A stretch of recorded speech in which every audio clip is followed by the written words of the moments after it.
안녕하세요. 네.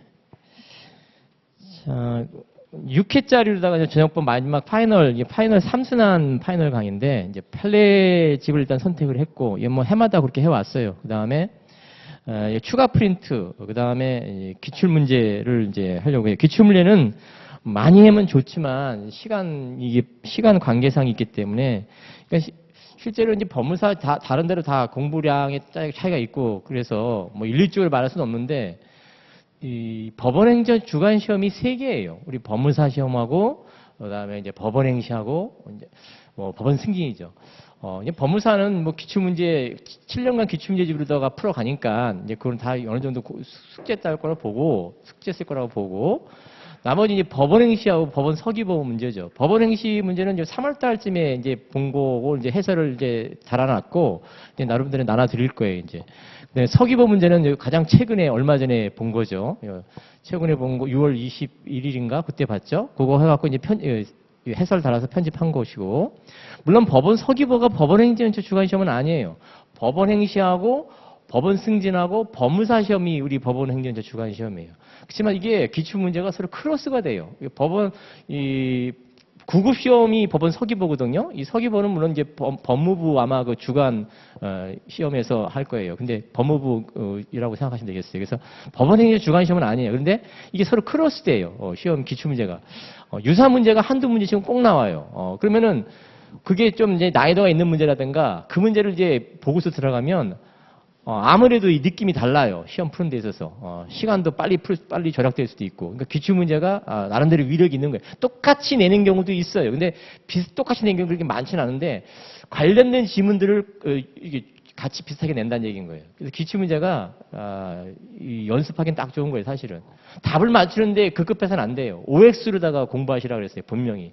그게 객관식을 공부하는 방법인 것이고, 한 3, 4년치 푸는 게 사실 좋은데, 법원행시 3, 4년치, 법무사 시험 3, 4년치, 그다음에 서기보 3, 4년치, 법원 승진 3, 4년치. 이게 좋은데 이제 이제 사람마다 편차가 다를 수 있어요. 저는 이제 6회짜리 저한테 주어진 시간이고, 그래서 일단 서기보 문제 올해 문제들이죠, 다 2024년도 서기보, 법원 승진, 그다음에 법원행시. 법원행시는 40문제인데 15문제 진도도 이게 판례도 있어야 돼서 그렇게 쪼갰어요, 일단. 그러니까 그게 이제 양부담을 없이 하려고 이렇게 잡은 거고. 자, 그래서 오늘 자료가 이제 서기보 문제가 나갔고 미리 주는 거. 오늘 문제 서기보 문제를 주로 풀지는 않을 거예요. 그러니까 내일 정도 확인할 건데 그 이유는 이제 먼저 가서 한번 풀어보라는 얘기인 거예요. 자기가 확인해서 풀어보고 그 다음에 와서 저랑 같이 해야지만 그게 효력이 있는 것이거든요. 그러니까 내가 질문을 다 설명하지 못하고 의미 있는 질문 2, 3개 위주로다가 이렇게 할 거예요. 물론 다 설명하는 질문도 있지만 그렇게 할 거고. 자, 그래서 오늘은 이제 그 최신 판례에 집중을 좀 하려고 하고 시간이 좀 여유가 되면 우리 판례집 총론보를 좀 나갈 생각이 있다. 제 생각은 그래요. 자, 기존 순환 따라오신 분은 이제 제가 대충 잡아보니까 아마 35페이지 그 이후로 생각하시면 되겠어요. 아마 그 중복되는 부분이 있을 거거든요. 기존 순환 따라오신 분, 제가 체크한 번은 35페이지인데 아마 나중에 집에 가서 확인하셔갖고 이어 붙이시면 돼요. 그러니까 앞부분 자기가 체크되어 있는 부분이 있을 거잖아. 그 부분은 약간 뒤에 부분이 틀어진 부분이 있어요. 이 판례 공보 이런 것들이 나와서 제가 이제 주로 이게 참고하는 것이 판례 속보고. 최근 판례 속보 가보시면 6월 27일자까지가 지금 가장 최근 거예요. 그러니까 최근 거로다가 가장 업그레이드 시켜놓은 것이고 7월달, 8월달, 8월 30일 날 시험을 본다 치면 지금 출제위원이 아마 들어갔을 가능성이 있어요. 아직 안 들어갔을 가능성도 있고 하지만 요 6월 말까지 판례는 보고 들어가셔야 되지 않을까라는 게 제 개인적 생각이에요. 그래서 여기까지만 보고 그 이유는 안 봐도 된다. 이렇게 생각하시고서 공부하셔야죠. 그래서 지금 요 6월까지 나와 있는 판례 최신 업그레이드된 판례니까 그래 제가 하는 게 판례 속보하고 그다음에 판례 공보를 참고하거든요. 물론 다 판례 속보에 있는 것들인데 판례 속보에 없는 것들이 가끔 판례 공보를 통해 나오는 판례들이 의미 있는 것들이 있는 경우도 있어요. 그래서 그런 걸 이제 참고시키고 추가시키다 보니까 요 페이지가 약간 틀어졌다는 얘기인 거예요. 35페이지가 중간 정도부터 이어 붙이시면 순환 따라오신 분은 맞지 않을까 이렇게 생각해요. 네, 확인하셔갖고 보시면 되겠어요. 자, 그리고 이게 토요일, 일요일은 수업이 없어요. 그러니까 오늘 수목금, 그다음에 월화수 이렇게 해서 6회 정리되는 거죠. 그래서 오늘 서기부 문제가 나가고 내일 법원 승리 문제가 나갈 거고 금요일 날 법원 행시 문제가 나갈 거예요. 그래서 법원 행시는 이제 월화수 할 건데 미리 토요일, 일요일 법원 행시가 약간 난이도가 있는 것들이 있거든요. 그러니까 토요일, 일요일 날 한번 꼼꼼하게 OX 하듯이 보시라는 뜻인 거예요. 그래서 미리 드릴 거고. 자, 최신 판례 한번 추가 프린터 한번 가보죠. 1페이지부터 가보죠. 자, 첫 번째 나와 있는 판례는 사실 민소법 관련된 판례이긴 해요. 다만 우리 객관 시험에 민소법 관련된 문제가 나오는 경우가 간혹 있어요. 그것이 답지문이 될 수도 있고 안 될 수도 있어요. 그런데 물론 답지문이 아닌 지문 나올 가능성이 좀 더 높은데, 근데 가끔 이게 시험에 우리 법무사 시험에 객관 시험인데 출제를 하고 있어요. 실제 이 기출문제들을 보시면 알겠지만. 그래서 이 첫 번째 판례가 민소법 쟁점 판례이긴 하지만 이게 전원합체 결정 판례예요. 그렇기 때문에 알아두실 필요가 있어요. 뭐 다 읽어볼 필요는 없고 그 동그라미 1, 2, 3번 다 읽어볼 필요 없고 그 볼드체 부분 있죠? 결론적인 얘기죠. 그 부분은 결론을 아시는 게 좋겠어요. 사안은 이제 그 법원에서 민사소송법 규정에 의해서 통신 사실 확인절에 대한 문서 제출 명령을 내렸는데 이 관련 그 통신 사업자가 그 통신비밀보호법에 근거해서 자료 제출을 거부하고 있는 거예요. 자, 이게 충돌 문제죠. 이 문서 제출 명령과 상대방의 어떤 그 통신비밀보호법에 의한 그 자료 제출 거부. 이 충돌 문제인데 이걸 어떻게 해결할 거냐라는 거죠. 자, 법원의 제출 명령이 우선한다는 거죠. 그래서 법원의 제출 명령이 합의적 근거에 따라서 제출 명령을 내렸다고 볼 수 있기 때문에 이것이 법원의 제출 명령이 우선한다라는 그 결정 관련된 전환합체 결정이에요. 결론전을 알고 있는 게 좋겠고. 그다음 이제 그 1페이지 하단에 나와 있는 판례. 요 판시 사항으로 먼저 한번 봐볼게요. 자, 피담보 채권이 소멸되어 무효인 근저당권에 기차하여 개시된 부동산 임의 경매 절차 효력 무효다라는 거고. 자, 무효인 경매 절차인데 그 매수인이 매각되고 납부됐어. 그러면 하자가 치유되는가? 이렇게 생각해 볼 수 있어. 그렇지 않다. 무효인 경매 절차에 따라서 이루어진 경매 무효고 설령 매각되고 납부됐다 하더라도 그자 소유권 취득 못한다라는 거 기억해 두시고 착각할까 봐 확인해 두시고 가시라는 얘기인 거예요. 그 다음 계속 읽어보면 이와 같이 경매가 무효인 경우 자 매수인이 그러면 매수인은 매각대금 소유권 취득 못했으니까 자기가 매각대금 납부한 거 돌려받아야죠. 부당해 반항이죠. 누구를 상대방으로 실제 배당금을 수령한 자를 상대로 경매 채권자겠죠. 등등 그자한테 부당해 반항 청구 요구할 수 있다. 그 다음에 이제 판이상 두 번째 계속 읽어볼게. 압류 당시 피압류 채권이 존재하지 않는 경우 압류 무효다. 또 계속 그에 의한 추심명령의 효력 역시 무효다. 압류 무효면 추심명령은 무효다. 왜? 추심명령은 압류를 전제를 한단 말이에요. 압류가 무효면 추심명령도 무효예요. 자, 전부명령이 제3채무자에게 송달될 때 피압무식이 존재하지 않는다? 그럼 대상이 존재하지 않죠? 그럼 전부명령 무효다. 압류 추심명도 무효고 압류 전부명도 무효다라는 거고. 그 밑에 볼드체 위주로 다시 한번 확인해서 봐주시고.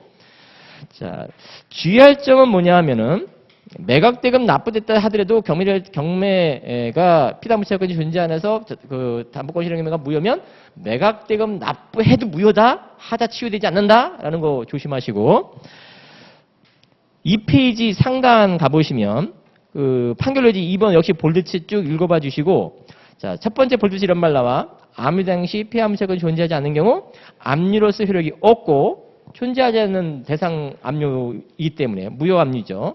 그 다음 것도 볼게요. 그에 기하여 추심명도 무효이므로 당연하죠. 해당 압류 채권자는 압류 등에 따른 집행결제에 참여할 수 없다. 자, 그 다음 또한 그 볼드치 안 쳤지만 거기 봐볼게요. 압류된 금전채권 전부명령이 절차상 적법하게 발부되어 확정되었다 하더라도 자, 절차상 적법하게 발부되어 확정됐으니까 전부명령 유효다. 이러면 안 돼요. 대상이 존재하지 않기 때문에 무효다. 그런 걸 속지 마시라는 얘기인 거야. 약간 그러니까 그런 걸 좀 주의해가면서 읽어봐 주시라는 뜻인 거예요. 전부명령 자체는 적법한 절차일 수 있어. 하지만 대상이 존재하지 않아. 그럼 전부명령 무효지. 이런 뜻인 거예요. 제 말은. 절차상 적법하게 발부됐다는 말에 현혹되지 말란 뜻이고 자, 그 다음 이제 2페이지 중상단에 가보시면 이것도 이제 핵심적인 내용은 이제 볼드체 부분이에요. 사안은 잠깐 이제 얘기해 보면 이래요. 점유자가 목적물을 점유하고 있었어요. 근데 그 상대방이라는 표현이 나와요.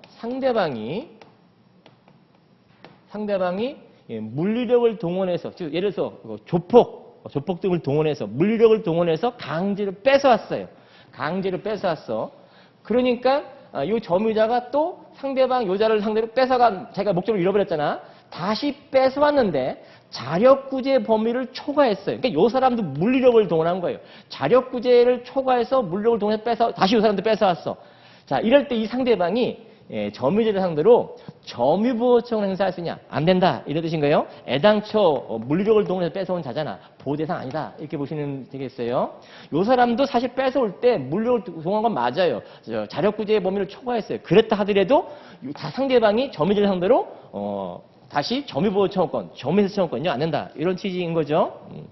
나머지 이제 제 설명을 들었다면 그리고 기존에 봐왔던 내용을 기초로 해서 핵심은 볼드체 이렇게 체크해 두시면 되겠죠. 핵심은 볼드체. 점유자, 상대방 이런 표현을 기억하시면 되겠어요. 이 페이지 하단에 나온 것은 그렇게 어려운 건 아니고 그 사실관계가 좀 어려운 건데 뭐 그거 보지 마시고 결국 이제 그 채무 승인, 시효 완성 전 채무 승인은 관념의 통지고 시효 중단의 효과다 이런 얘기죠. 시효 완성의 채무 승인은 뭐예요? 효과유사를 목적는 의사표시고 그 효과는 소멸시효 포기다. 이렇게 딱 두 가지를 나눠서 봐주시면 되겠죠. 물론 사안은 시효 중단 사유로서 관념의 통지, 시효 완성 전 채무 승인 이렇게 보시면 되겠죠. 3페이지. 자, 3페이지 그 상단에 있는 판례죠. 자, 그 의사의 그 불법 진료에 따른 수인한들을 초과한 불법 진료죠. 그에 따른 손해배상, 정신적 고통, 위자료 이런 걸 관련된 판례인데, 자, 그 각자 수인한들을 초과했다면 그 그러니까 수인한들을 초과하는 그 자체가 불법 진료란 뜻인 것이죠. 그에 따른 그 피해자, 환자 측이겠지. 피해자 정신적 손해, 위자료 청구할 수 있는데, 자, 그 두 번째 문단 밑에 밑줄 친 부분 가볼게요. 자, 그 부분을 물어볼 가능성이 있어요. 물론 그 앞부분 내용도 물어볼 수 있고.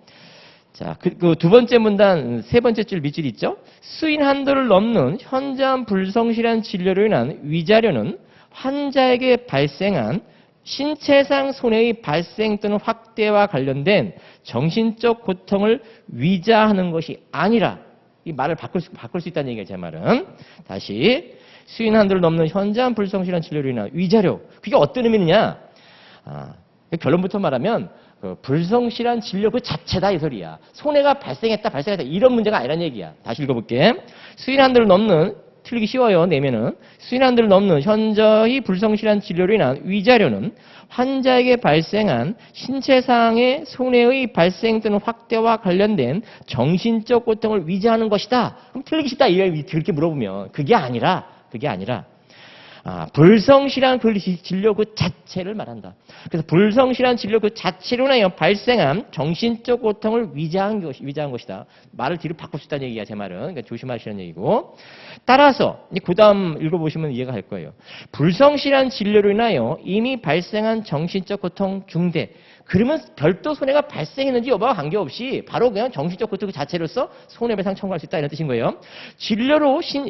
중대하여 진료 후 신체상 손해가 발생하지 않더라도 별도 위자료를 인정하는 것이 사회통념상 마땅한 정도에 이르러야 된다. 그러니까 이 수인 한도를 초과한 거, 정신적 고통, 불법 손배 청구할 수 있는데 그 불법 손배 위자료라는 것이 손해가 발생했는지 여부가 궁극적 쟁점이 아니라 불법 진료 그 자체, 그래서 정신적 고통, 그게 그 불법 진료에 따른 손해배상, 정신적 고통, 손해배상 문제다라는 뜻인 거예요. 그 뒷부분을 좀 주의 깊게 봐주시라는 거고. 그 3페이지 그 하단에 나와 있는 판례는 이제 약간 집행법적 요소가 있어요. 민사 집행법으로 물어볼 수도 있어요. 민법으로 물어볼 수도 있고. 자, 배당이의소와 이게 이제 그 청구이소의 그 두 가지 그 차이점인 것이죠. 그래서 배당 이제 경매 절차에서 배당금 관련해서 배당이의소는 예를 들어서 채무자 같은 건 이래요. 채무자 같은 경우는 배당이의소일 수도 있고 청구이소일 수도 있어요. 즉 상대방 채권자가 이제 집행권이 있는 상태에서 집행권이 소멸했는데 배당을 받아갔다. 이럴 때 채무자가 이의 제기할 수 있는 방법은 집행권이 있는 자를 상대로 해서는 그러니까 집행권이 있는 상태에서 받아가는데 그 집행권이 잘못됐다 이런 뜻인 거예요. 그럴 때는 이 청구의소죠. 근데 그러니까 상대방이 그 채권자가 집행권이 있냐 없냐에 따라서 집행권이 있다면 청구의소. 그러니까 청구의소가 그런 거잖아. 집행권의 집행력 배제잖아. 그러니까 집행권이 있는 상태에서 받아갔는데 그 자가 잘못된 거다. 받아간 게 잘못된 거. 이걸 문제 삼는 거잖아. 그럴 때는 채무자가 집행권이 있는 자에 대한 이의를 제기하는 방법은 청구의소인데 집행권이 없는 자에 대해서는 배당의소다. 처음부터 집행권이 없는데 배당을 받아간 거야. 그럴 때는 배당의소다. 이런 얘기야. 그러면 배당받은 채권자가 이제 다른 채권자가 있을 수가 있잖아. 다른 채권자가 배당받아간 채권자에서 문제 삼는 건 뭐예요? 배당이의소예요. 배당이의소. 그렇죠? 그건 이제 정리가 됐을 거라고 생각하고. 자, 여기까지 됐죠. 자, 근데 만일 다른 채권자가 배당받아간 자 상대로 문제를 삼는데 이 배당받은 자가 그 배당받은 자가 집행권이 있는데 그 집행권을 시효로 소멸했음에도 불구하고 받아간 거예요. 이럴 때 그 채무자의 다른 채권자가 그 배당받은 채권자를 상대로 직접 소멸 주장은 못하고 채무자를 대위해서 소멸 주장할 수 있다 그래요. 그렇죠?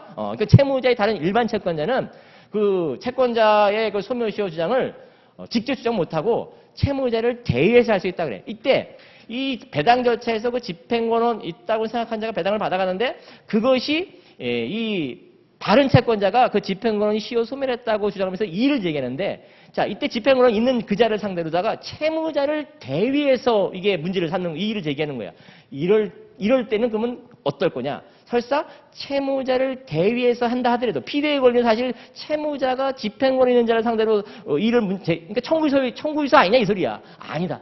자 그렇게 다른 채권자가 채무자를 대위해서 집행권의 시효가 소멸했다고 주장하면서 이의를 제기하는 방법도 역시 채무자를 대위한다 하더라도 배당이소다라는 거 제가 다 들으시는 것 같아. 민사집행법을 하셨으니까. 그러니까 이 민사집행법에 관련된 쟁점일 수 있으니까 그쪽으로 물어볼 수 있다는 얘기죠. 근데 이게 민법으로 물어볼 수 있어요. 왜? 채무 소멸, 시효 소멸 이런 문제하고 엮여 있기 때문에. 자 넘어갈게요.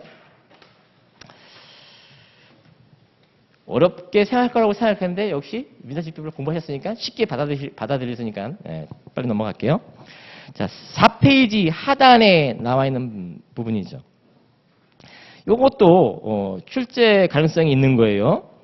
자, 요것은 이제 그 324조 유치권자의 선관지 의무 위반에 따른 채무자 또는 목적물 소유자가 유치권 소멸 청구 문제죠.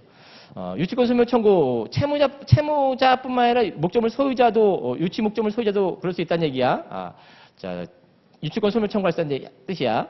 이때 유치권 소멸 청구 할 수 있는데 문제는 그 유치권자가 선관지음을 위반해서 임대했는데 요 임대한 이후에 그 목적물의 소유권을 취득한 사람, 요 사람도 유치권 소멸 청구할 수 있는가? 즉 임대할 당시 채무자 내지 목적물 소유자가 당연히 유치권 소멸 청구하는 건 당연한데 선관지음 위반으로서. 근데 임대한 이후에 그 목적물을 유치 목적물을 취득한 그자도 유치권 소멸 청구할 수 있냐라는 논의인 거예요. 그렇다. 결론은 볼드체. 문제는 볼드체. 자, 할 수 있다 없다 이런 식으로 물어보겠지. 5페이지 상단에 있는 문제죠. 자, 5페이지 상단에 있는 문제는 자, 이게 사적 자치가 이제 사적 자치 보통 사적 자치가 원칙이에요. 사적 자치 원칙인데 사적 자치가 인정되는 부분이라면 당사자 간의 계약이죠. 그거 사적 자치가 인정되는 분야라면 법원은 그 관여가 되도록 소극적이 된다. 이런 뜻인 거예요. 사적 자치가 인정되는 상황이다. 당사자 계약이 우선시다 이 소리야. 당사자 계약. 자, 그래서 위약벌의 약정 동그라미. 그게 그러니까 계약이란 얘기야. 당사자 간의 계약. 자, 위약벌의 약정이 있었다면 법원은 되도록 소극적으로 관여해야 된다라는 뜻인 거예요. 이런 관련된 비슷한 쟁점이 뒤에 가보면 또 나와요. 그래서 그것도 결론 정도를 참고해 주시고 5페이지 그 중간에 들어가 있는 판례 취득시효 완성에 따른 소유권 청구권. 요거 채권적 청구권이다. 그러니까 취득시효 완성에 따른 소유권 청구권, 채권 청구권인데 소멸시 진행하죠? 그렇지만 취득시 완성자가 계속 점유하고 있다면 소멸 진행 안 해요? 이때 이 점유 직접점유뿐만 아니라 간접점유도 포함이다라는 거 기억하시고, 근데 직접점유도 점유를 잃어버렸고 간접점유도 점유를 잃어버렸다면, 그러니까 어쨌든 점유를 잃어버렸다면 유치권, 취득시 완성했다는 소유권 청구권 소멸시 진행한다라는 거죠. 한다. 그래서 관련된 쟁점, 물론 이것도 이제 깊게 들어가 보면 그 9페이지에 있는 그 중하단에 나와 있는 판례죠. 그거하고 비교해서 보시는 거예요. 자, 먼저 이런 거 한번 얘기해 볼게. 갑이 그 목적물 소유자고, 그래서 을한테 매도했는데, 그래서 매수인이죠. 매수인이 매매했다는 소유권 청구권, 채권 청구권이에요. 역시 소멸시 진행해요. 다만 요자가 점유하고 사용하고 있으면 소멸시 진행 안 한다. 근데 문제는 을이 만약에 그 목적물을 다른 사람한테 아직 믿음 낀 상태에서 또 팔았어요. 그래서 요 사람이 점유하고 있어요. 사용하고 있어요. 그럼 병이 을에 대한 매매에 따른 소유권을 역시 소멸 진행 안 해요. 점유하고 있으니까. 문제는 을이 갑에 대한 소유권 청구권이 을이 병한테 점유를 넘겨주는 순간 미등기 전매죠. 을이 갑에 대한 소유권 청구권을 소멸 진행하는지 진행 안 한다라는 게 우리가 알고 있는 기본적 지식이죠. 전압 판결이기도 하고. 그게 이제 9페이지, 여기 시험에 잘 물어봐요. 9페이지가 하단 쪽에 있는 판례예요. 하단 쪽에 있는 판례. 그래서 그것도 꼭 읽어봐 주시고, 물론 또 한 편 이하도 꼭 읽어봐 주셔야 돼. 제가 다 읽질 않지만. 근데 이게 이제 취득시와에서는 좀 다르다는 얘기인 거예요. 취득시와 관련된 판례가 이제 5페이지 중간에 되는 판례야. 갑, 을. 요게 소유자고, 요게 점유취득시효 완성자예요. 유자가 취득시효 완성에 따른 소유권 청구권, 채권 청구권이야. 근데 유자가 점유하고 있어. 사용하고 있어. 역시 진행 안 해. 근데 문제는 요 사람이 그 목적물을 병한테 처분했어요. 그래서 점유를 넘겨준 거야. 점유? 요 사람이 점유하고 있어. 요 사람이 사용하고 있어. 그러면 여기서는 을이 갑에 대한 소유권 청구권이 넘겨주더라도 보다 적극적 권리 행사 이전으로 넘겨주는 거기 때문에 자기가 스스로 점유를 사용해서 다를 바 없다. 이런 표현을 써가면서 소유권 청구권을 진행 안 한다고 봐요. 그렇지만 여기는 취득시에 완성했다는 소유권, 점유를 넘겨주는 순간 소멸시 진행한다라는 한다. 여기 차이점이다라는 거예요. 그게 이제 5페이지 중간에 들어가는 판례인 거예요. 그래서 이게 비교해서 보시는 거고. 자, 5페이지 이제 하단에 있는 판례는 우리 판례집에는 이제 요게 이제 기존 판례와 전압 판결의 차이점을 아셔야 되고, 물론 이 전환합체 판결은 우리 판례집에 256페이지 따랐었어요. 256페이지 판례집에 전압 판결이 있어요. 그럼 전압 판결이 나오기 전 판례와 우리 판례집에 있는 256페이지에 있는 그 판례를 비교해서 보시고, 그 전압제 판결과 같은 내용의 판례들이 우리 추가 프린트 판례에도 3군데 정도 엿보여요. 같은 취지. 근데 약간씩 다른 부분이 있긴 있어요. 자, 먼저 기존 판례와 전압 판결의 차이점을 얘기해 볼게요. 자, 이 기존 판례 이런 걸 썼어요. 구분 소유자들. 자, 구분 소유자들이 대지를 사용 수익하더라도 구분 소유자들끼리는 서로 부당히 빠는 놈 없어요. 그래서 상호 명시 딱 구분 소유자 공유라고 말하잖아요. 그러니까 아파트 구분 건물에서 대지 사용 수익 하더라도 서로 부당히 빠는 청구 안 해요. 서로 수인하면서 사용 수익하기 때문에. 근데 공유는 어때요? 공유는 어느 한 사람이 단독으로 목적물 사용 수익하면 서로 부당히 빠는 문제가 생겨요. 근데 구분 소유자 공유는 그렇지 않다는 뜻인 거예요, 제 말은. 아파트 대지 지분도 그렇다고 봐요. 구분 소유자 공유로 보는 것을 보여줘요. 자, 그런데 문제는 아파트 대지 지분에 그 전유 부분권자가 아닌 자가 그 대지 지분을 가지고 있는 경우가 있을 수가 있어요. 자, 그럴 때 그 자는 어떤 자야? 전유 부분이 없이, 즉 구분 소유자가 아니면서 대지 지분을 가지고 있는 자다. 근데 그 자는 그 전유 부분을 가지고 있지 않기 때문에 대지 사용 수익을 못 하고 있는 상태예요. 자, 이런 자가 구분 소유자를 상대로 부당해빠른 청구할 수 있냐? 할 수 있다.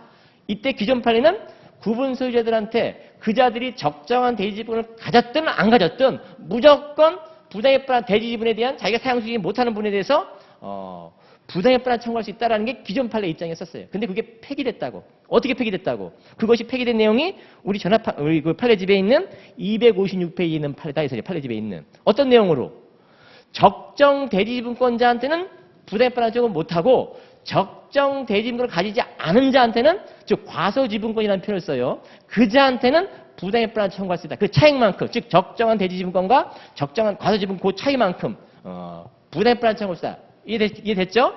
자, 이게 전화 판결이야. 자, 이런 내용의 판례들이 우리 추가 풀인 판례에서도 계속 반복해서 물어보고 있다. 그 첫 번째 나와 있는 판례가 5페이지 하단.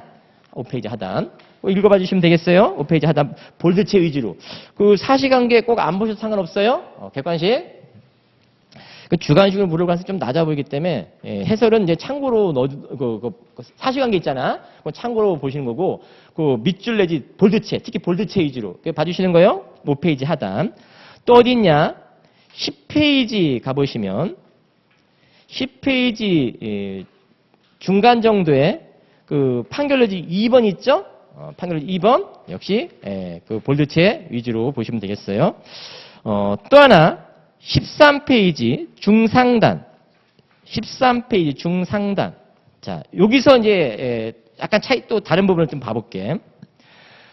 자, 근데 이 구분 소유자들한테 대해서 이제 그 적정 대지분권을 가진 자, 그 적정 대지분권을 가진 자한테는 부당협반 청구 못하고 과소지분권을 가지는 상대로는 부당협반 청구할 수 있는데 이게 부당협반한 경우가 인정 안 되는 경우 예외적인 경우들이 있어요. 물론 앞에서 계속 판시해온 판례들인데. 자, 13페이지 그 중상단에 보시면 그 네 줄 볼드체가 있죠? 그 네 줄 볼드체 바로 옆으로 읽어볼게. 자, 과소 지분이 적정 대지분에 매우 근소하게 부족하여 그에 대한 부당협반 청구가 신의성시 원칙에 반한다고 볼 수 있는 경우 그렇다면 그자한테는 부당협반 청구 인정 안 돼요. 과소 지분권자를 하더라도. 그러니까 적정 대지분권과 과소 지분권 사이가 근소해. 그런 자한테까지 부당협반 청구 인정하면 좀 신의치기 너무 과한 거 아니야? 이런 뜻인 거야. 그래서 그자들한테는 그러니까 약간 예외 사유가 있다는 얘기야. 제 말은 과소 지분권이 있다 하더라도. 자, 그걸 이제 먼저 머릿속에 한번 넣어보시고 뭘 보려고 하는 거냐면 그 밑에 보시면 이런 게 있어요. 그 당해 판례 끄트머리 볼드체 네 줄 정도 읽어볼게. 자, 적정 대지분권을 가진 자인지 과소 지분권을 가진 자인지는 그 구분 소유권별로 판단하는데 특정 구분 소유자가 복수 구분 소유권을 보유한 경우도 마찬가지다. 즉 복수 구분 소유권에 관하여 전체 대지분을 기준으로 이를 판단해서는 아니 된다. 이걸 게시판에 질문하신 분이 있어. 해설 달면서 이걸 설명을 좀 넣었는데 게시판에 그 게시판 잘 활용 안 하시지? 근데 동영상 들으신 분은 게시판 활용한단 말이야. 그분이 이거 굳이 왜 이게 이런 판례가 왜 이런 판례를 했냐? 이런 식의 질문을 던진 분이 있다고. 이게 이해 편의상 얘기하는 거예요. 이 과소지, 그러니까 구분 소유자가 한 사람이, 그러니까 갑이라는 사람이 여러 채 아파트를 갖고 있는 거야. 즉, 뭐 1호, 2호, 3호, 4호 몇 개를 갖고 있는 거야. 근데 이럴 수 있잖아. 그러니까 그 각각 개별적으로 이 적정 대지분을 가졌는지 안 가졌는지 이렇게 판단하는 것이지. 구분 소유권별로. 그 전체를 뭉뚱그려서 판단할 게 아니란 얘기야. 왜 그러냐면 이 과소지분권자가 근소한 경우에는 부당협반 상이 안 되잖아요. 근데 과소지분이 여러 개 있는 자가 합쳐지면 어떻게 돼? 과소지분이 그 근소하지 않을 수 있잖아. 그러니까는 이거를 각각 부당협반안이 개별적으로 판단하면 부당협반안이 안 될 수도 있는데 이걸 하나 더 뭉뚱그려서 판단하면은 과소지분권이 누적돼가지고 과소지분이 그러니까 과소지분하고 적정지분권 그 근소한 부분이 누적돼가지고 근소하지 않을 수 있단 말이야. 그렇기 때문에 이렇게 판시한 거다. 그러니까 이 각각 구분소유권별로 판단하는 것이지 한 사람이 여러 채 아파트를 갖고 있다 해서 전체 대지분을 갖고 합산한 전체 대지분을 따져서 판단하는 것이 아니다. 이런 뜻인 거예요. 그렇게 됐으면 이제 이해가 갈 거라고 생각하고 의문을 제기하시는 분이 있어서 말씀드린 거야. 자, 그래서 됐죠? 5페이지 하단. 반복되는 판례들이 있다는 거고. 자, 6페이지 또 중하단. 6페이지 중하단. 자, 요거 판결로지 1번하고 2번에 있는데 자, 판결유지 이것도 이제 좀 전에 말한 그 전압 판결하고 관계 있는 판례이기도 해요. 그 6페이지 중하단에 있는 판례는 먼저 판결유지 1번은 그런 거야. 집합건물 대지는 공유물 분할 대상이 아니라는 얘기인 거예요. 원칙적으로 안 돼요. 그 아파트는 공유물 분할 대상이 아니에요. 왜? 일체 불가분성이 있고 이게 공유물 분할 대상이 인정이면 문제가 생기잖아요. 그렇죠? 분리처분될 수도 있고.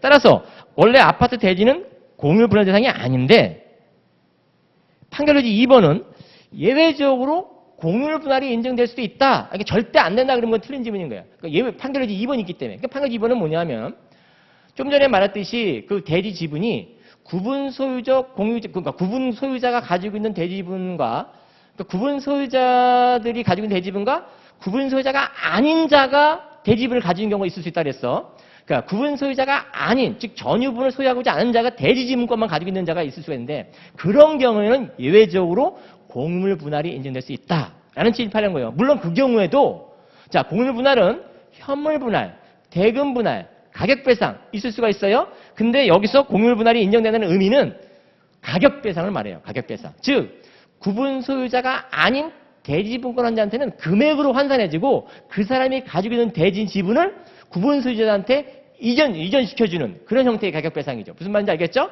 그러니까 그것도 공유물 분할의 한 방법이잖아. 공유물 분할의 한 방법이 어떤 식으로 현물 분할이나 대금 분할 이런 게 아니라 가격 배상 형태로다가 공유물 분할이다라는 걸 말하는 거예요. 읽어보시면 그 다음에 이제 6페이지부터 7페이지는 판례. 자, 참고로 요 문제는 오늘 나눠드린 서기보 문제 관련해서 이게 바로 그 올해 시험 문제 바로 나왔어요. 서기보 문제와 관련해서 22번 문제가 지금 7페이지 상단에 있는 그 문제화 시켰어요. 그걸 가지고. 물론 그게 어려운 건 아니에요. 근데 이런 식으로 문제화 시키고 있다. 기출문제가 있다는 얘기고 그러니까 바로 기출문제가 나왔다고 추가 프린트 판례인데도 불구하고 최신 판례인데도 불구하고 그래서 이게 권리 남용에 관한 문제인데 먼저 7페이지 그 판결유지 1번은 이제 1번, 2번 형태로 되는데 3번까지는 안 보셔도 상관없어요. 판결유지 1번인데 이건 기존에도 있는 판례야. 권리 남용, 주관적 요건, 객관적 요건. 이 객관적 요건 주관 요건은 객관적 요건으로 추인된다. 이런 식의 읽어보시면 기존에 나와 있던 판례들이 우리가 알고 있는 판례 읽어보시고 그것도 문제화 시켰다고 그 서기보 문제에서 판결유지 2번 여기에 이제 답지문이 있는데 읽어볼게.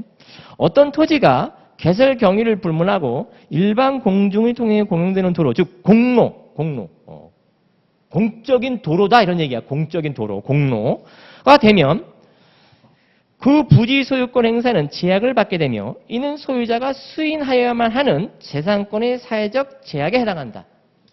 봐주시고 따라서 공로 부지 소유자가 이를 점유 관리하는 지방자치단체를 상대로 공로에 제공된 도로의 철거, 점유 이전, 통행 금지를 청구하는 것은 법질서상 원칙적으로 형될 수 있는 권리 남용이다. 자, 여기까지도 다 문제화 시키고 있어요. 자, 그 다음 내용을 답지문으로 물어봤어요. 그 경우 특별한 사정 없는 한 그 도로 지하 부분에 매설된 시설에 대한 철거 등의 청구도 권리남용에 해당한다. 이걸 권리남용이 아니다. 이런 식으로 문제를 냈어요. 어려운 건 아닌데 안 보면 뭐 그런가? 이럴 수도 있어. 그러니까 실시험에서 내가 못 보던 지문이야. 그러면은 어렵게 느껴진다 이런 얘기야. 어려운 건 아닌 거예요. 근데 생각해보면 알 수 있는 건데 이걸 지문으로 한번 확인해두고 가자라는 거예요. 그러면은 문제가 나왔을 때 빨리 이걸 찾아낼 수 있다는 뜻인 거예요. 제 말은. 그래서 22번 문제에 4번 지문이 답지문인데 그런 내용이 있어요. 금방 읽어보신. 자, 7페이지 하단. 자, 요 판례도 서기보 문제 14번. 1번 지문, 2번 지문에 관련돼 있어요. 특히 2번 지문이 답지문인데 2번 지문에 관련된 내용이 우리 7페이지 하단에 있는 판례하고 연결돼 있다라는 뜻인 거예요. 자, 한번 볼게요. 7페이지 하단 우리 판례집을 먼저 가봐요. 판례집 14번에 1번, 2번 지문하고 연결돼 있어요. 이 지문이 7페이지 하단 자 밑줄 매매계약은 매도인이 재산권을 이전하는 것과 매수인이 대가로서 대금을 지급하는 것에 관하여 쌍방 당사자의 합의가 이루어지는 성립. 그렇죠? 즉 매도인의 재산권 매매 목적물 이전이지. 매수인의 대금, 특히 잔대금, 동생관계이죠. 자, 매매 목적물과 대금은 반드시 계약 체결 당시 구체적으로 특정할 필요는 없고 이를 사후에라도 구체적으로 특정할 수 있는 방법과 기준이 정해졌으면 충분하다. 볼드체.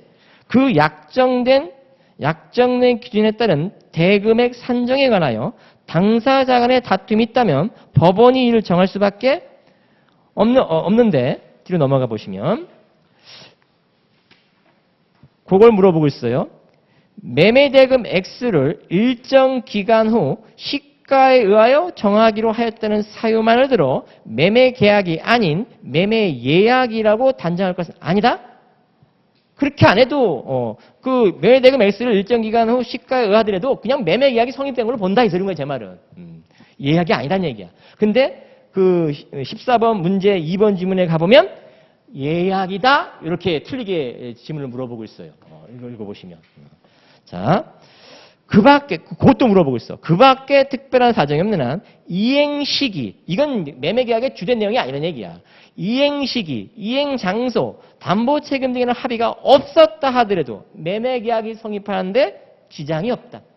그런 것도 지문에 물어보고 있다는 뜻이고. 그래서 14번에 2번 지문 읽어보시면 여기서 답을 찾아낼 수 있다는 뜻인 거예요. 이 지문을 확인해뒀다면 이런 뜻인 거죠.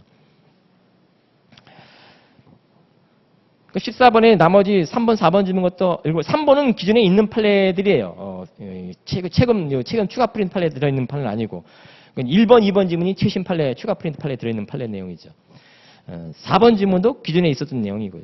매매계약의 당사자 14번의 4번 지문. 적어도 매매계약의 당사자인 매도인과 매수인 누구인지는 구체적으로 특정되어 있어야 된다. 이런 것도 적어도 매도인은 누군지, 매수인은 누군지 이런 건 당사자죠. 매매계약의 당사자죠. 그래서 통상 매매계약이 성립이 인정되려면 쌍방 당사자, 매도인, 매수인이 있어야 되고 계약 체결 일시, 이게 이제 요건 사실에 나오는 얘기들이에요. 매매 목적물, 매매 대금 이런 것들이 정해져야 돼요. 근데 매매계약 체결 당시 목적물이라든가 대금은 반드시 꼭 존재해야 될 필요 없고 그 매매계약 체결이 특정해서 기준과 방법만 있으면 된다 이 소리인 거야. 그러면 매매 대금이 구체화되지 않았다 하더라도 매매계약이 성립할 수 있다 이런 뜻인 거예요. 사후에라도 정할 수 있으면 된다 이런 뜻인 거예요. 그런 취지로다가 봐주시고, 자, 그 다음에 8페이지 가보시면, 자, 8페이지. 요게 이제 그 판례집 할 땐 조문 판례집 할 때 따로 설명 안 한 판례인데 8페이지 그 중상단에 되는 판례예요. 요건 뭐냐 하면은 대지권의 사후치들이라는 거 들어보셨죠? 보통 이제 그 아파트 그 부분 건물, 집합 건물이 생기면 전유 부분 그 취득할 때 대지권도 보통 성립돼 있어갖고 그 전유 부분권자가 당연히 전유 부분 소유권 등기, 지분 전유 부분을 권리 등기하면은 대지 지분도 당연히 취득하는 것이죠. 근데 예외적으로 이 대지가 아직 대지권이 아직 분양자가 취득을 못한 상태인 거예요. 그 대지 지분까지 아직 정해지지 않은 상태인 거예요. 나중에는 또 이 취득할 걸, 물론 분양 대금은 다 그 대지 부분을 다 포함해서 지급했어요. 대지권의 사후 취득이죠. 나중에 대지권을 사후로 취득하면 그때 이전받을 지분 이전, 대지권 이전 등기죠. 대지권 등기죠. 이렇게 할 수 있는 권리자야. 자, 근데 이 수분양자가 계속 전매할 수 있잖아요. 전매해서 그 대지권 사후 취득하는 자가 최종 소유자가 대지권 분양자를 상대로 대지권 이전 등기를 요구할 수 있는 권리잖아요. 자, 이게 대지권 사후 취득 관련된 문제죠. 자, 문제는 이 대지권 최종적으로 취득한 이게 읽다 보면 제3자라는 표현이 나와. 제3자. 수분양자로부터 계속 전전 매수한 자죠. 이 자가 최종 분양자한테 대지권 이전 등기를 요구하니까 그 자가 아마 이게 분양이 약간 미납된 부분이 있었나 보지. 분양 대금을 요구했어요. 그러면 동시항변을 정했어요. 즉 최종 매수인이 분양자를 상대로 대지권 이전 등기를 요구하니까 전전 매수가 있었겠지. 그 분양자가 분양대금과 동시항변으로 정했어요. 근데 문제는 이게 시간이 많이 흘러가지고 그 분양대금 채권은 만약에 이것이 소멸시효 문제가 생길 수가 있어요. 동시항변권이 있어도 소멸시효는 진행하죠? 그 분양대금 채권이 소멸시효가 완성된 사안이에요.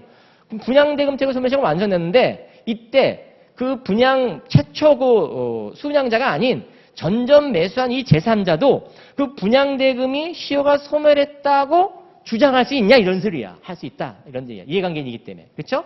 그래서 그런 취지로 볼드체 위주로 읽어봐 주시면 돼. 그래서 이 대지권 사후 취득으로서 개정 전전 매수한 그자가 분양자의 그 분양대금, 매매대금이 시효 소멸했다고 주장할 수 있는 이해관계이냐, 당사자냐, 그렇다라고 본 판례인 거예요. 당연히 그렇겠지? 예. 자, 8페이지 하단부터 9페이지는 판례는 우리 그 판례집에도 물론 들어있는 판례예요. 즉, 자, 요게 이제 제가 순환 설명할 때는 이제 그림 그려가면서 쭉 했던 것들이에요. 근데 공부가 돼 있으니까. 예를 들어서 이제 의리 병에 대한 그 부동산 매매와 관련해서 이게 X부동산인데 X부동산에 만일 제3자 앞으로 저당권이 설정되어 있다. 이 저당권이 X부동산의 가액을 초과하고 있으면 처분하더라도 사용이 아니에요. 이게 우선 면제권이기 때문에 그러는 거예요. 근데 만일 X부동산이 가액이 1억인데 요 A 저당권이 피담물채권이 8천이야. 그럼 요 1억 원에서 8천 제한 나머지가 사용의 대상이 될 수 있는 거예요. 근데 만일 이게 저당권의 피담물채권이 1억 2천이야. 1억 2천이야. 초과하고 있죠? 그러면 사용이 아니에요. 자, 그래서 이 제3자 저당권 우선 면제권 이런 식으로 이제 공제하는데 문제는 채무자 소유 수개부동산의 공동저당일 때 이게 단독저당이 아니라 공동저당일 때 또 하나는 채무자, 하나는 물상보증 부동산의 공동저당일 때 이거 어떻게 공제할 거냐 이런 논의인 거죠. 자, 368조 관련해서 논의하는 것이죠. 채무자 소유 수개부동산일 때는 그 부동산 가액에 비례해서 안분해 간다고 하잖아. 안분해 가니까 공제도 어떻게 하는 거예요? 그 공동저당을 피담은 채권을 각 부동산 경매 대가에 비례해서 안분해서 공제하는 것이죠. 근데 하나는 채무자, 하나는 물상보증 공동일 때는 이 채무자 소유 부동산이 사유가 됐을 때는 안분해서 공제야? 아니지. 공동저당권 전액 공제죠. 전액 공제지. 그래서 그 시험에 잘 물어보는 것이지. 예를 들어서 이런 식이지. 시험에 잘 물어보는 것은 이제 하나는 채무자, 하나는 물상보증 이렇게 잘 물어봐요. 채무자 X부동산이고 또 하나는 채무자 게 아니라 다른 채무자가 아닌 다른 보통 물상보증이라고 말하지. 물보. 이 사람은 채무자고 누구에 대해서? 공동저당권자 A라는 자에 대해서 공동저당권자 A라는 자에 대해서 요 하나는 채무자 소유 부동산의 X부동산이고 또 하나는 물상보증 Y부동산이야. 이렇게 공동저당이 되는 상태예요. 근데 요 채무자 소유 X부동산을 제3자 병이라는 자한테 처분하는 것이 사이가 무진 사안이야. 근데 문제는 여기 이제 사이가 되냐 안 되냐 이걸 이런 식으로 시험에 잘 물어보잖아요. X부동산 가액이 만일 이게 1억 원이었고 이게 1억 원이었고 Y부동산 가액도 예를 들어서 1억 원이었었어요. 근데 이 사람의 피담물채권은 1억 2천이야. 그럼 이거 사행이 아니야. 이런 식의 논의인 거예요. 전액 공제하는 것이 안분해 공제하는 것이 아니라 전액 공제하니까 어떻게 1억 원을 초과하고 있는 거예요. 그럼 처분하더라도 사행이 아닌 것이죠. 이런 식의 시험에 물어보는 것이지. 전액 공제라는 맛이 이런 의미를 갖는 거다. 이런 뜻인 거예요. 그게 이제 9페이지 상단에 있는 판례죠. 자, 9페이지 상단에 있는 맨 위에 이런 표현이 나와. 수개부동산의 공동저당권이 설정되어 있는 경우. 자, 이건 뭘 전제라는 거냐? 그 밑에 보면 328조 규정 어쩌고저쩌고 하잖아. 그럼 328조 적용 범위와 관련해서 논의되는 거예요. 채무자 소유 수개부동산을 전제를 하는 얘기인 거예요. 조문에는 그냥 수개부동산의 공동저당권 설정 이렇게 돼 있어. 근데 이 판례가 328조는 채무자 소유 수개부동산을 전제하는 개념인 거야. 그러니까 9페이지 맨 위에 있는 상단의 그 수개부동산 그 의미 속에 채무자 소유 수개부동산 이런 뜻이다 이 말이야. 또는 동일한 물상보증 소유 수개부동산 이런 의미다 이런 얘기야. 그 말은 그 전제가 이해됐겠죠? 그 밑에 나와 있는 얘기는 그 수개부동산 중 일부는 채무자, 다른 일부는 물상보증. 이건 328 적용되지 않는 사안인 거야. 이해됐죠? 그러니까 이런 법리가 나오는 거야. 이런 뜻인 것이죠. 그 9페이지 맨 위에 있는 그 수개부동산 공동저당 그 의미가 채무자 소유 수개부동산 또는 동일한 물상보증 수개부동산 이란 말이 생략돼 있다. 이런 얘기야 제 말은. 자, 9페이지 하단에 있는 판례는 말씀드렸고, 요것도 9페이지 요 중하단에 있는 판례도 서기버 문제 6번의 2번 지문에, 물론 이게 이제 기존에도 있었던 판례이기 때문에, 전하차 판결이기 때문에 기존에 6번의 2번 지문의 답지문이에요. 답지문. 이거 보시면 알겠지만. 금방 제가 좀 전에 말씀드린 9페이지 하단에 있는 요 판례가, 중하단에 있는 판례가 서기버 문제 6번의 2번 지문의 답지문이다. 이런 얘기야. 그리고 한번 풀어보시라는 얘기인 거예요. 10번 가보시면, 10페이지 가보시면, 죄송해요. 10번이 아니라 10페이지. 10페이지 가보시면, 자, 요게 이제 조금 어려운 거예요. 먼저 그 비교 판례를 먼저 보고, 그 다음, 그 최신 판례를 봐볼게요. 둘 다 맞는 지문으로 지금 처리되어 있는 판례예요. 똑같은 내용인데, 원칙적인 얘기와 예외적인 얘기를 이렇게 섞어서 판시한 판례야. 자, 우리가 기존에 알고 있는 판례가 비교 판례예요. 자, 비교 판례 먼저 봐볼게.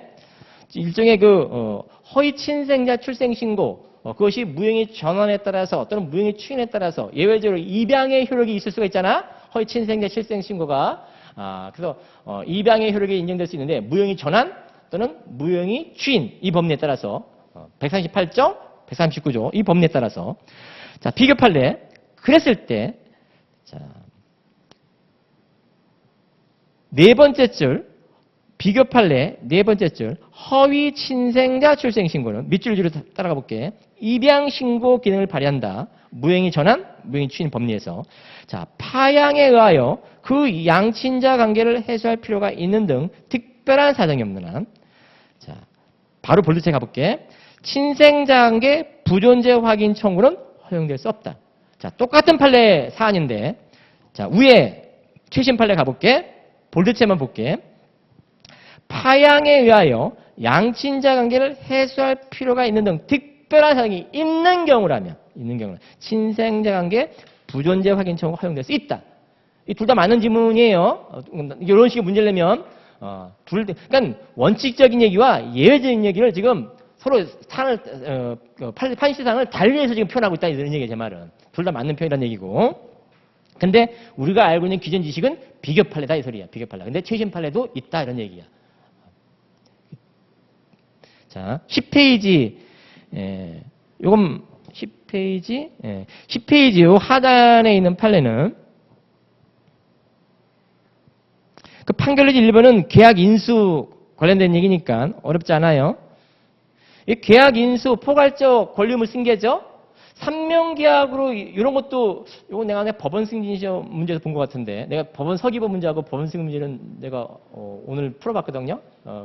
이 법원이시는 내가 못 풀어봤는데, 물론 해설은 다 달아놨는데, 근데 내가 머릿속에 있는 지식 관련해서는 이게 계약, 물론 기존에도 있는 내용이야. 계약 인수, 권리의무 포괄 승계, 3명계약, 또 보통 이게 3명계약이죠.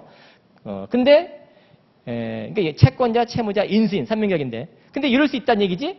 두 사람, 그러니까 채권자하고 인수인 사이 계약, 두 사람 사이 계약이 있고 나머지 한 사람이 그의 동의, 이런 것도 있을 수가 있지. 뭐 어려운 거 아니지. 기존에 있는 판례는 얘기고, 물론 계약 인수 지금 판결로지 1번이 이제 그거로 관련된 얘기고 참고해서 보시고, 판결로지 2번은 좀 전에 본 이제 구분 소유 건물 대지 관련해서 구분 소유자가 아닌 대지 지분권을 가지고 있는 자, 그 자가 부당액반환 청구 관련된 얘기고, 11페이지, 이 11페이지 그 중하단에 있는 판례는, 자, 유증과 사인증이요.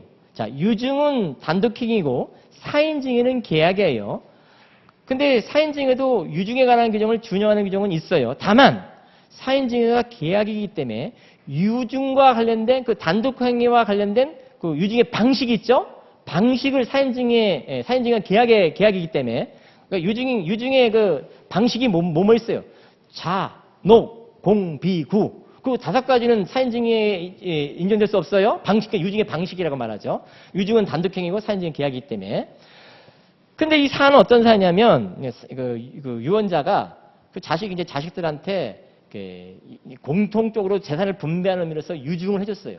근데 유증의 어떤 방식이 요건이 결여돼가지고 유증을 못하게 된 상황이야. 근데 그 유증하는 그 현장에 그 상속인 중에 한 사람이 그 유언자한테 그리는 거야. 제 것만이라도 그냥 주십시오. 그 유증의 방식이 좀 어긋나면 사인증여 계약도 있잖아요. 그러니까 사인증여 계약으로 제 몫은 그렇게 챙겨주시면 안 될까요? 이렇게 요구한 거야. 그 계약서에서 계약서를 작성한 거야. 그 효력이 있냐 이 소리야. 없다 이렇게 본 거예요. 그 의사합치가 있어야 되는데 이 사람은 이제 유언자는 공동상속인데 똑같이 어느 정도 그 사람들이 공정 타당하게 유증하려는 의도로다가 그 자리를 마련한 건데 유증의 방식이 어긋났다면 사인증여를 그중 1인한테만 사인증여를 체결한 그 계약이 효력이 있냐? 없다라. 그걸 인정해주면 다른 자들하고 공평에 어긋난다라는 취지 판시예요. 읽어봐 주시면. 그래서 그것도 참고해서 봐주시고. 이것도 유증의 방식이 어긋났을 때 그중 1인한테 사인증여 계약 자체는 효력이 의사합치가 그 당사자의 의사합치가 있으니까 당연히 효력이 있다. 그럼 틀린 거예요? 그런 식의 문제를 나오면. 자, 12페이지 가보시면 요거 이제 일부 청구와 시효 중단에 관한 판례예요. 물론 우리 판례집의 395페이지부터 우리 그 2024년 판례집 말하는 거예요. 395페이지부터 396페이지에 한 3개 정도 판례가 들어가 있어요. 일부 청구와 시효 중단에 관한 판례. 자, 여기 추가 프린트 판례도 관련 판례가 또 있다는 얘기죠. 자, 이것도 이제 정리해보면 이렇죠. 일부 청구와 시효 중단.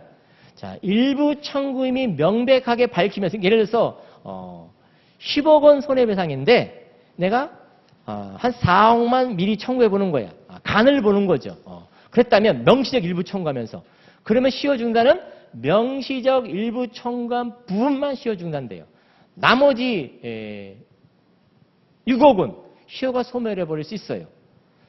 명시적 일부 청구가 관련된 원칙적인 얘기죠. 그래서 원칙적인 얘기를 시험에 물어보기도 해요. 다시 일부 청구임을 명백히 밝히면서 청구 금액 중 일부만 청구했다면 그 부분은 시효 중단이지만 나머지 부분은 시효 소멸해 버릴 수 있어요. 이게 원칙이야. 원칙부터 알아야 돼.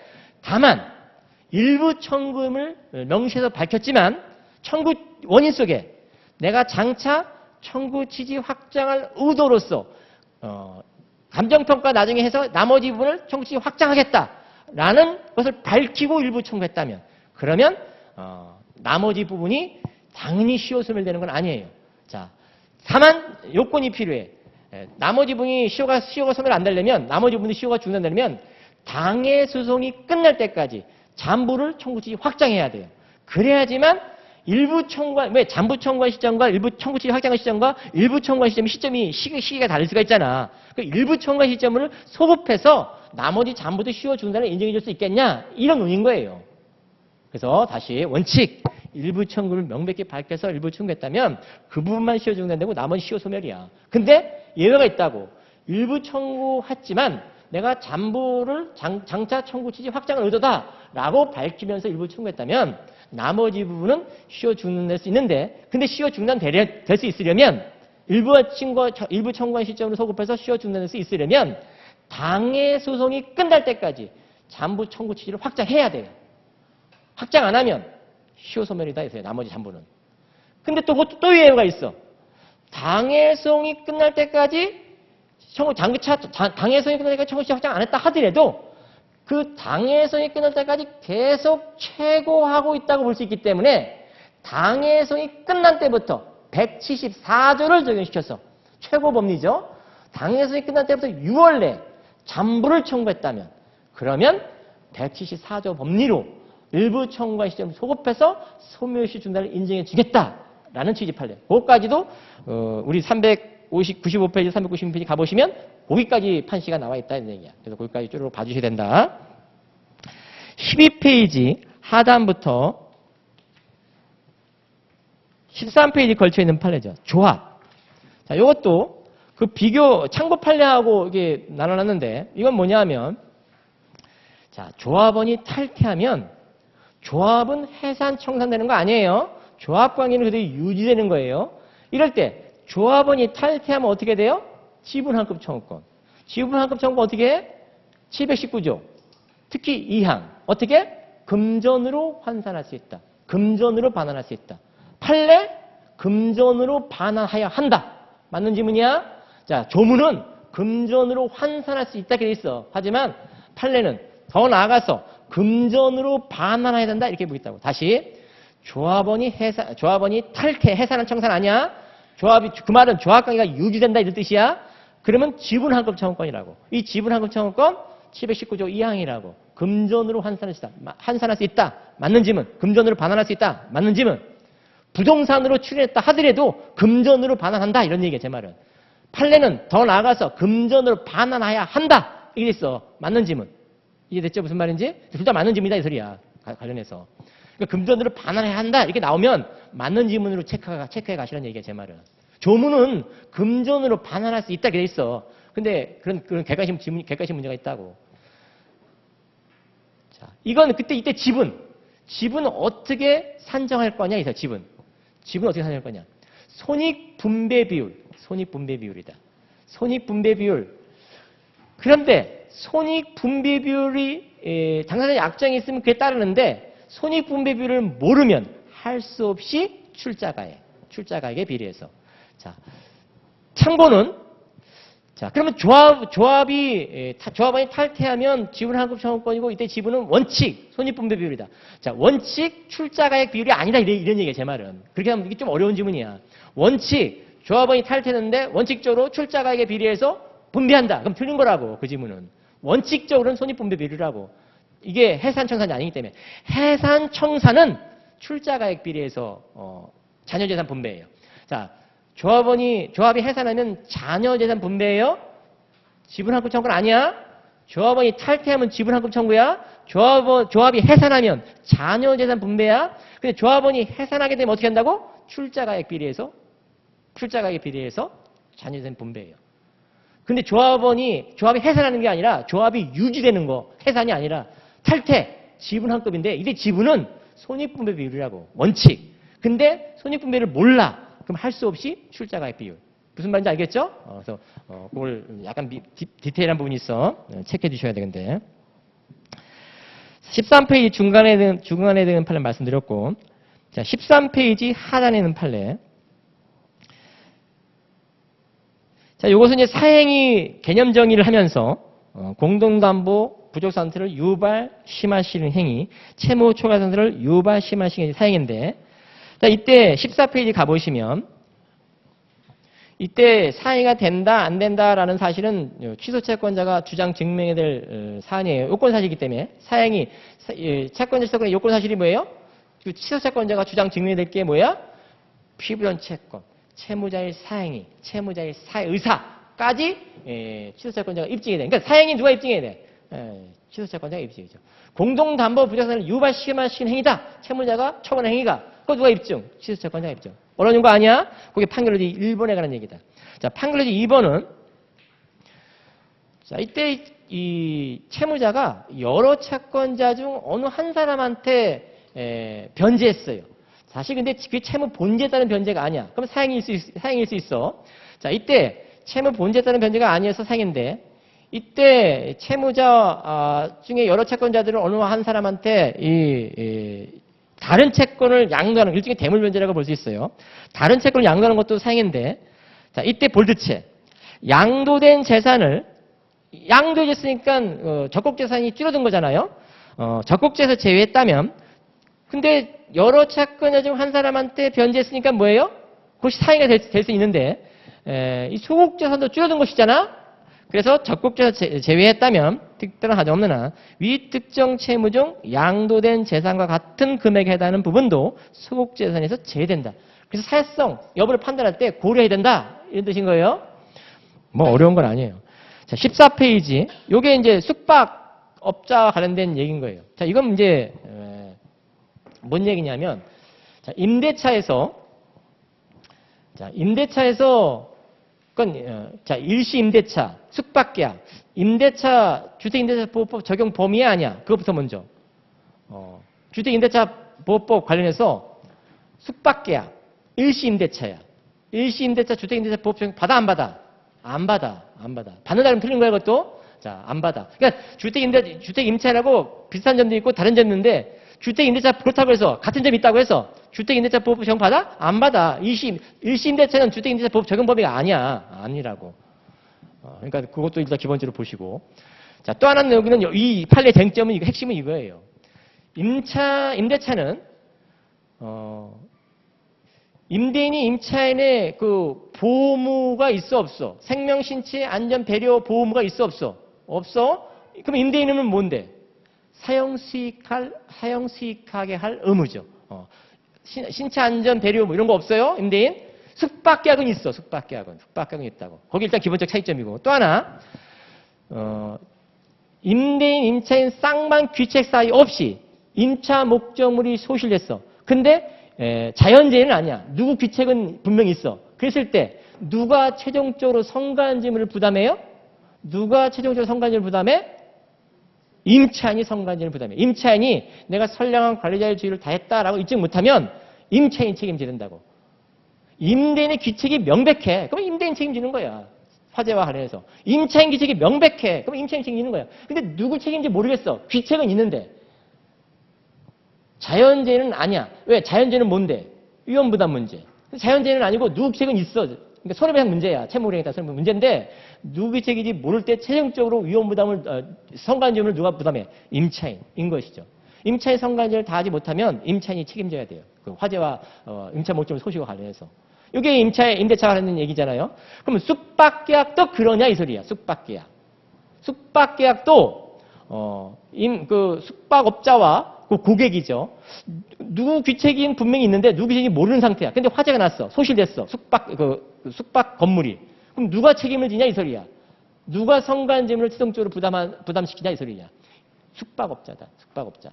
왜? 숙박업자는 그 숙박계약을 체결했어도 그 목적물의 점유는 계속 가지고 있다고 봐요. 그렇기 때문에 숙박업자가 최종적으로 책임을 진다. 이런 뜻인 거예요. 그게 이제 카인점이에요. 그 기준으로 볼드체 위주로 읽어봐 주시면 된다. 핵심, 이 당해 판례 핵심. 15페이지 마지막 볼드체 3줄. 호계 시험 문제지. 마지막 볼드체 3줄. 고객이 자, 라번 읽어볼게. 라번 볼드체 읽어볼게. 죄송해요. 물론 핵심은 마지막 3줄인데 라번 객실을 비롯한 숙박시설은 특별한 사정이 없는 한 숙박기간 중에도 고객이 아닌 숙박업자 지배에 놓여있다. 그러니까 당사 쌍방이 누구 귀책인지 모르는 상태로 화재에서 책임적으로 누가? 숙박업자가 책임지는 것이지. 그자가 목적물 지배 권한이 있기 때문에. 그 밑에 계속 볼드체 고객이 숙박계약에 따라 객실을 사용 수입하던 중 발생 원인이 밝혀지지 않은 화재. 자연재해는 아니에요. 자연재해는 위험부담 문제야. 누구 귀책은 있어. 임대인 아니면 임차인이야. 숙박업자 아니면 고객이야. 이럴 때 객실에 발생한 손해는 특별한 사정으로 숙박업자 부담으로 기소된다. 이게 임대차하고 차이점이다. 이런 뜻인 거죠. 그 다음에 15페이지 하단에 있는 판례죠. 이 판례에 주의할 점은 토지 임대차라는 거예요. 토지 임대차. 자, 기존 임차인이 시설한 가건물. 이 기존 임차인이 시설한 가건물, 새로운 임차인이 원상회복 의무가 있는지 없다. 라는 판례예요. 토지 임대차라는 걸 주의해야 돼. 토지 임대차인데 기존 임차인이 토지 임대한 부분에 가건물을 설치했어요. 근데 새로 이제 임차한 자가 기존 임차인이 시설한 그 가건물을 철거시킬 원상회복 의무 있냐? 없다라는 거예요. 근데 주의할 점 이런 판례 있어요. 주택 임대차. 또는 상가임대차 판례가 있어. 상가임대차. 기존 임차인이 인테리한 그 부분이 있어요. 그 인테리한 부분을 그 임차권을 양수한 자죠. 그 자가 신임 임차인이지 원상회복 의무가 있는지 있다. 라는 판례 있죠. 그 비교 대상 판례예요. 16, 그 기존 그 건물과 상가 건물과 관련된 판례는 그 판례집에 넣었다가 제가 빼버렸어요. 근데 요 판례가 있으니까 혹시 그거 헷갈리지 말라고 비교해서 지금 설명드린 거야. 상가 임대차는 그 기존 임차인이 시설한 것도 신 임차인이 인수했다고 보는 거예요. 인테리어 비용이 시설물. 그러니까 신 임차인이 원상회복 의무가 있는 거예요. 무슨 말인지 알죠? 그러니까 근데 이제 신 임차인이 원상회복 안 하는 거야. 그러니까 임대인이 대신 원상회복했어. 그러면서 어떻게 하겠어? 임차인한테 손해배상 청구하겠지. 원상복구 비용 청구하겠지. 원상복구 비용 어떤 식으로 청구할까? 임대차 보증금 다 아직 안 줬어. 거기서 공제하겠지. 이런 공제가 타당하냐? 이런 식의 논의인 거예요. 그게 이제 상가임대차와 관련 판례가 있었어요. 그거와 비교 대상. 이 추가 풀이된 판례는 토지 임대차다라는 걸 조심. 16페이지. 그 중간에 들어가 있는 판례는 그 교회 같은 경우, 이 교회가 법인격을 취득 못하면 비법인 사단이에요. 종중, 교회 또는 사찰 이런 것들이 법인격 취득 못하면 비법인 사단, 법인격 없는 사단이죠. 자, 이때 비법인 사단도 법인에 관한 규정이 준용되죠. 특히 이 42조가 법인에 관한 규정이지만 물론 비영리 법인이에요. 이거 비법인 사단의 준용이에요. 자, 의결 정족수에 관한 건데 정관 변경. 요거 3분의 2, 42조 1항 본문에 따르면 나중에 조문 참고해 보세요. 요게 이제 정관 변경 3분의 2인데 이 교회 교인 탈퇴 이게 정관 변경에 준하기 때문에 교원 3분의 2 이상 결의를 얻어야 돼. 근데 이 42조 1항 단서에 보면 달리 정할 수 있다 그래.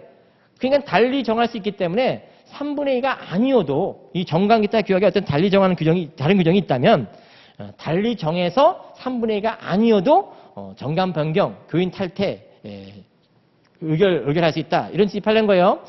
42조 본문 단서를 참고해 보시라고. 그래서 이 판례를 읽어봐 주시면 되겠어요. 이 정관에 그 마른 먹거리 이제 결론인데 거기만 볼게요.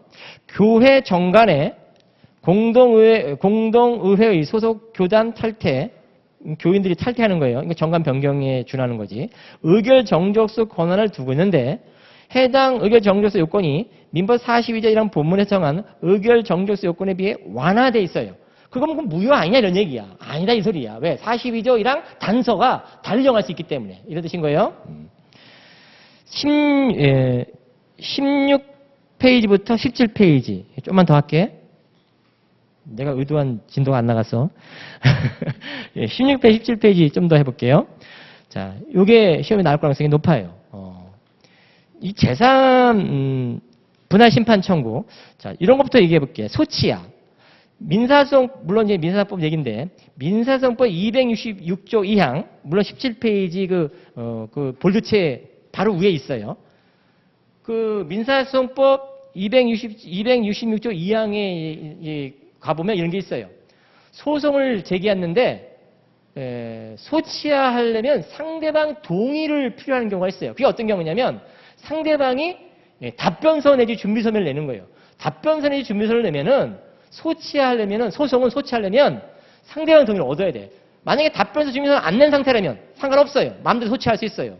근데 상대방이 준비서면이나 답변을 냈다면 상대방 동의를 얻어야지만 소치할 수 있어요. 무슨 말인지 알겠죠?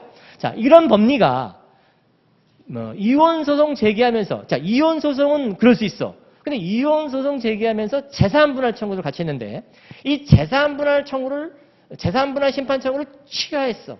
취할 때도 상대방 동의가 필요하냐 이 소리야. 필요 없다. 라는 취지 판례인 거예요. 그래서 일반 소송 소치와 달리 재산분할 심판 청구는 설사 상대방이 준비서면 답변서 이런 건 소송에서 이혼소송을 냈다 하더라도 재산분할 심판 청구 신청 취할 때는 별도로 상대방 동의 필요 없다. 피고 동의 필요 없다. 이런 취지 판례예요. 그때도 필요하다. 이런 식으로 틀리게 낼 수 있다는 얘기야. 제 말은. 이 판례를 안 보면 틀리는 거죠. 자, 17페이지 판결여지 1번, 2번 있는데 자, 판결여지 1번은 배당이의소. 자, 배당이의가 인정이 되려면 배당 절차에서 상대방이 배당받을 채권자가 아니다라는 사실도 주장 증명이 되지만 내가 배당받을 채권자다라는 사실도 인정이 돼야 된다라는 뜻인 거예요. 그게 이제 판결로지 1번이에요. 따라서 볼드체를 읽어볼게. 원고가 배당이의소에서 배당에 승소하기 외에는 피고의 채권이 존재하지 아니함을 주장 증명하는 것은 충분하지 않고 자신이 피고에게 배당된 금원을 배당받을 권리가 있다는 점까지 주장 증명이 된다. 따라서 피고는 배당이의를 받는 상대방이겠지. 그 피고는 배당기일에 원고에 대하여, 즉 배당이의소를 제기하는 원고죠에 대하여 이런 말들이 좀 헷갈릴 수가 있어. 배당이의소를 제기하는 원고에 대하여 이의를 하지 아니했다 하더라도 원고의 청구를 배척할 수 있는 사유로서 원고의 채권 자체 존재를 부인할 수 있다. 그래서 상대방 원고의 배당 의사를 깨버릴 수 있다. 이런 뜻인 거예요. 자, 판결여지 2번. 이건 약간 민사소송법 쟁점이 들었는데 이런 것도 물어볼 수도 있어요. 객관식은. 볼게요. 볼드체 예지로 볼게. 형성소송인 청구이소. 형성소송인 청구이소. 집행권의 집행력 배제죠. 그 판결이 확정되더라도 당해 집행권원의 원인이 된 실제법상 권리관계에 기판력이 미치지 않고 계속 볼드체 아니지만 형성 판결을 개인 사이 합의로 창설할 수는 없다. 형성 판결이기 때문에 합의로 창설할 수는 없다. 형성소송의 판결은 형성 판결이죠. 형성소송의 판결 같은 내용으로 재판상 화해와 동일한 효력이 있는 조정을 가름하는 결정이 확정되더라도 판결을 받은 것과 같은 효력을 같이 생기지 않는다. 판결 그 옆에다가 형성 판결을 받은 것과 같은 효력이 생긴다. 뭐 어렵게 느껴질 수 있는데 이런 얘기를 한번 해볼게. 공유물 불허 판결. 형성 판결이죠? 180조 판결이 되려면 어떻게? 공유물 판결이 있어야 돼. 조정. 이거 판결이야? 아니야. 180조 적용 안 받아. 그걸 유추해서 떠올리시면 되겠어. 그러면 요거 해결할 수 있다고. 그 다음에 판결이 3번.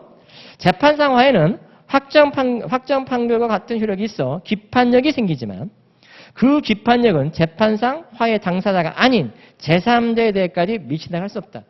이런 것도 결론 정도는 하나 갖고 계세요. 자, 그 밑에 판례. 요게 좀 문제인데. 상가임대차. 이게 사안은 상가임대차 사례인데 주택임대차도 마찬가지로 보여져요. 왜냐하면 상가임대차나 주택임대차 이런 규정이 있어요. 임대차 기간동으로 임대차가 종료했어요. 그래도 임차인이 보증금을 못 받았다면 보증금 받을 때까지 임대차 관계는 존속한다라는 규정이 있어요. 상가임대차 보호법 규정도 있고 주택임대차 보호법 규정도 있어요. 다시 임대차가 기간 만료동으로 종료했어도 임차인이 아직 보증금 못 받았다고 주장하면서 보증금 받을 때까지 난 못 나가라고 버티면서 목적을 점유하고 있다면 임대차 관계는 보증금 받을 때까지는 존속한다. 임대차 관계는 존속한다. 이런 규정이 있어요. 자, 이걸 기초로 한 판례인데 그러면 임대차가 종료했는데 임대차 관계가 보증금 반환받을 때까지는 임대차가 존속하는 것을 보니까 그 임대차가 존속하는 것을 보니까 임대차 존속하는 그 기간 사이, 그러니까 임대차 종료 이후 임대차 존속하는 기간이죠. 차임 상당 부당이득이냐 아니면 차임으로 반환해야 되냐 이런 논의야. 자, 우리가 알고 있는 지식은 임대차가 종료하면 실질적 부당이득이고 차임 상당 부당이득 이렇게 말해요. 근데 이 판례는 차임 상당 부당이득을 꺼려해요. 그 사용을. 차임 상당 부당이득이 아니라 차임이다 이렇게 얘기를 해요. 차임이다. 약간 이게 이 재판부에 대한 개인적인 의문이 있어요. 그러면 점유를 했는데 사용 안 했다면 차임이라면 차임은 사용했든 안 했든 차임으로 줘야 되는 거야. 근데 차임 상당 부당이득이라고 본다면 사용했다면 점유를 했는데 사용 안 했다면 부당이득 아니야. 근데 점유하면서 사용하고 있다면 그럼 부당이득이야. 어쩔 건데 이렇게 묻고 싶다고 개인적으로. 그럴 때 어떻게 할 건데 이게 차임으로 본다면 그럼 사용했든 안 했든 차임으로 줘야 되냐 이런 얘기야. 근데 재판부는 그렇게 보는 것 같지는 않아요. 제가 볼 때는. 자, 차임이라는 표현을 쓰지만 혹시만 이제 이게 문제 지문에 나온다면 기존 임대차가 이제 보증금 반환받을 때 임대차는 존속하는 거기 때문에 차임으로 존속하는 거기 때문에 차임으로 반환인데 차임을 하는데 이 차임이 기존 임대차 계약상의 차임으로 봐요. 그러니까 그걸 부당으로 보는데 그걸 이제 차임으로 보는 것으로 이제 제 개인적으로 판단이 되는데 그러니까 실질적으로 사용 안 했다면 반환 안 한다. 부당입반 확률은 맞다 이렇게 제 개인적으로 보여져요. 그러니까 사용했든 안 했든 차임으로 지급한다 이런 문제가 아니라 사용 안 했다면 부당입반하는 사람 아니고 차임으로 지급하는 거 아니고 사용했다면 차임으로서 부당이득이다. 근데 그 차임이라는 것이 이건 분명해. 시세 차임 상당, 시가 그 당시 임대차가 계약 당시의 차임과 임대차가 끝날 때 차임은 시세 상당의 차임 상당 부담이 다를 수가 있어요. 그 시가 이 가격 상승 이런 것들이 물가 상승 이런 것들이 반영될 수 있기 때문에 기존 차임으로서 반환인 것이지 시가 상당 즉 차임 그 당시 시가 차임 상당 부당이득은 아니라는 거야. 그러니까 문제에서 시가 상당의 부당이다. 그럼 틀린 거야. 그렇게 나온다면 무슨 말인지 알겠죠? 기존 차임으로서 부당이다. 그럼 맞는 지문 이렇게 처리해 주시라는 얘기야. 혹시 문제가 나오면 17페이지. 자, 그래서 17페이지 맨 밑에 하단 볼드체 가볼게. 상가임대차법에 적용되는 상가 건물의 임차인이 내가 이게 설명하기가 좀 난감한 부분이 있긴 있어 개인적으로. 자 그렇지만 요 판례 취지대로 일단 설명을 해볼게요. 상가임대차법에 적용되는 상가 건물의 임차인이 임대차 종료 이후에 보증금을 반환받기 전에 임차 목전을 점유하고 있다 하더라도 임차인에게 차임 상당, 이 차임 상당이라는 표현을 안 쓰려고 해. 자, 그 차임 앞에다가 시가 상당의 차임. 시가 상당이라는 말을 넣어주라고. 시가 상당, 차임 상당 부당이득은 성립한다고 볼 수 없어요. 차임으로서 반환이다 이런 말이야. 그러면서 그 차임이라는 것이 기존 임대차 계약 체결할 때 차임, 그걸 반환해야 된다 이런 얘기야. 자, 그러면서 18페이지 가보시면 판결로지 2번. 계속 볼드체 읽어볼게. 이게 시험 문제야. 상가임대차법에 적용되는 임대차계획 만료나 당사자의 합의 해지 등으로 종료된 경우 보증금을 반환받을 때까지 임차 목적물을 계속 점유하면서 사용수익한 임차인은 종전 임대차계획 정한 차임을 지급할 의무를 부담할 뿐이고 맞는 질문 시가 동그라미 시가에 따른 차임 상당 부당이득 아니다 이런 얘기야. 시가 상당 부당이다 그럼 틀린 질문이다 이런 얘기야 제 말은. 그렇게 문제가 나오면. 자 18페이지. 잠깐 쉬어야 될 것 같네. 더 하고 내 마음만 앞서네. 자, 잠깐 쉬었다가 또 이어서 하도록 할게요.